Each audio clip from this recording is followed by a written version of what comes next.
Kayayan Kwabadak Morndang Yorgas Mamans Gulangas. Ngalak Durapini Wanju Nunuk Ngala Nyunga Puja. Hello, good evening, ladies, gentlemen, and children. Welcome to Nyunga country. I say this because we are Australians, and we stand here celebrating Australian culture and knowledge. The bedrock of that culture, the thing that is uniquely Australian, the thing that puts place at the centre of our thinking, the thing that gives us awareness of our environment and a true sense of belonging is Indigenous cultural practice. And for that, I am individually and we are collectively grateful. I acknowledge that every rockhole, river, mountain and gorge of this immense continent has its own song, known only to it and the Indigenous elders who care for it. But those are not my songs to sing. For while it's been a deep pleasure in my professional life to create parallel reflections of those songs, to provide platforms from which those songs can be heard anew, to share a campfire with those songs' ancient history, they are not my songs to sing. They belong to the land and the custodians of the land.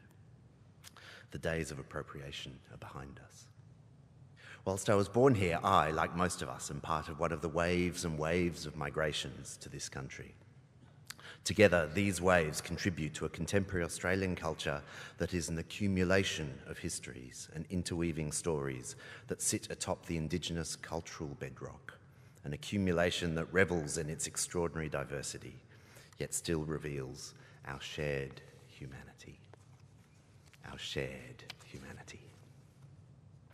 So, how do we, as the privileged holders of degrees from this celebrated institution, degrees that have furnished us with the power to articulate and synthesise arguments, degrees born of hard work and the seizing of opportunity, how do we progress our society to be more inclusive, more understanding, more aware of the contributions that Indigenous and migrant voices make, nay, the contributions that all members of our society make, not just those with the loudest megaphones?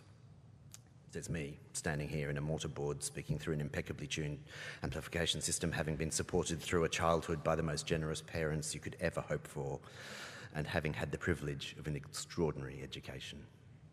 How do we progress society? Well, I certainly don't feel old enough nor qualified enough, either literally or figuratively, to pretend to have any answers, but I thought I might offer some thoughts about compassion, collaboration, and working towards a successful, open, pluralistic society. Generosity.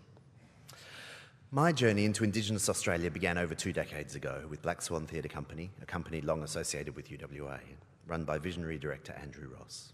I was in Broome with the late, great Jimmy Chai, working on his second musical, Corrugation Road, after his hit Brand New Day. It was 8 a.m, 35 degrees, 95% humidity. My sweaty face was on the maroon end of the red spectrum, a place reserved for true gingers. And star of the show, Stephen Bamba Albert, leant over to me and said, "Bobbly," he calls everyone Bobbly, short for brother, "you're wrong colour for this country." And it's true, I am.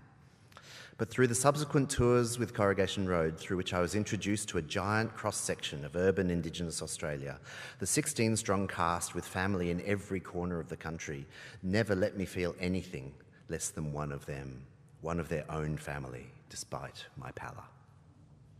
Their generosity was complete and sincere. They were utterly colourblind. Many of the people we would pass on the street weren't, however. Never underestimate how often you should thank Indigenous Australians for their gifts of humour, community and sharing, and call out racism when you see it. 2, possibility. It's a long, long staircase for each of us that stretches towards understanding other cultures, and through that to reconciliation and a truly inclusive and egalitarian society that values Indigenous and migrant contributions. I have no doubt that you're all a long way up that staircase already.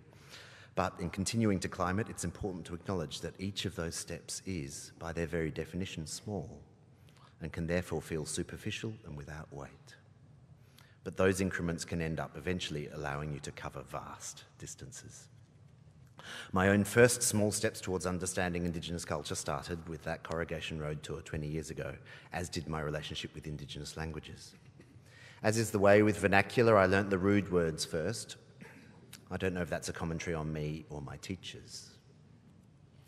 Banja, Nura, Mun, Puk, Mimi, Tapi. I just swore terribly in the middle of Winthrop Hall, and it felt good. Sorry, Barry. Tapi, meaning vagina, was taught to me by Ningali Lawford. She wants to start an underwear range, Tapi Wear. I don't use the swear words as often these days, but they started my journey, and I'm forever indebted to my filthy teachers for introducing me to Indigenous language. My point is, I guess, that you can never be sure where a particular offer will lead you, so stay open to possibility. Opportunity. When you eventually find yourself in a decision-making position, I have no doubt that many of you will, take a risk on providing opportunity to someone unexpected.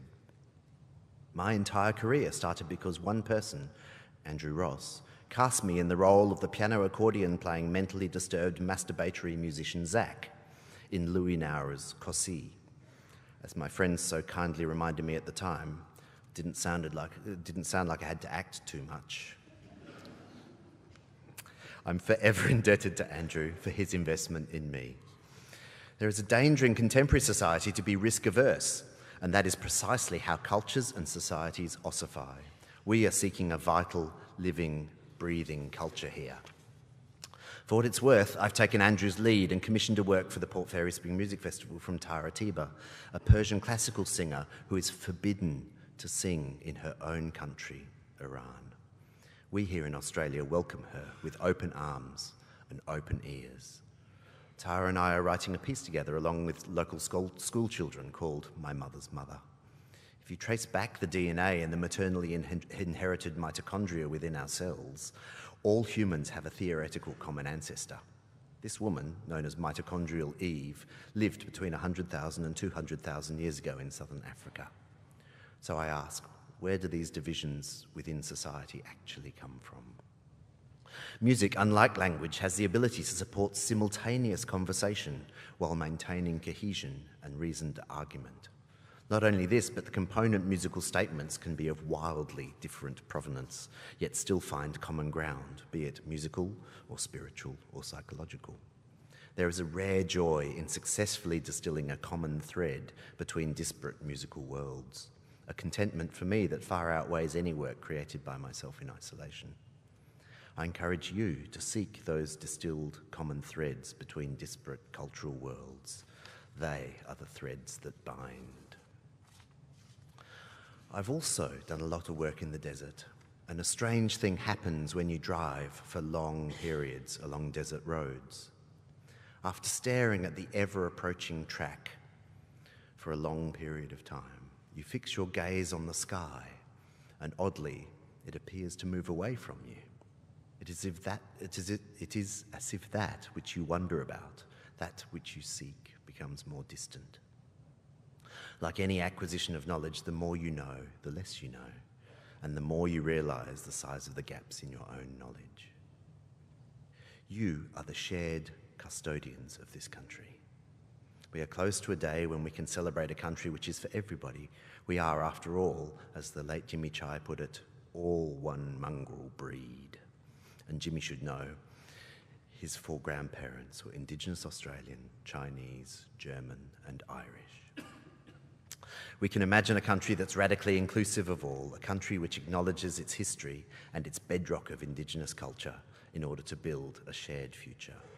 You, as intelligent, inquisitive, remarkable human beings, are in control of our collective destiny. Treasure it. I know you will.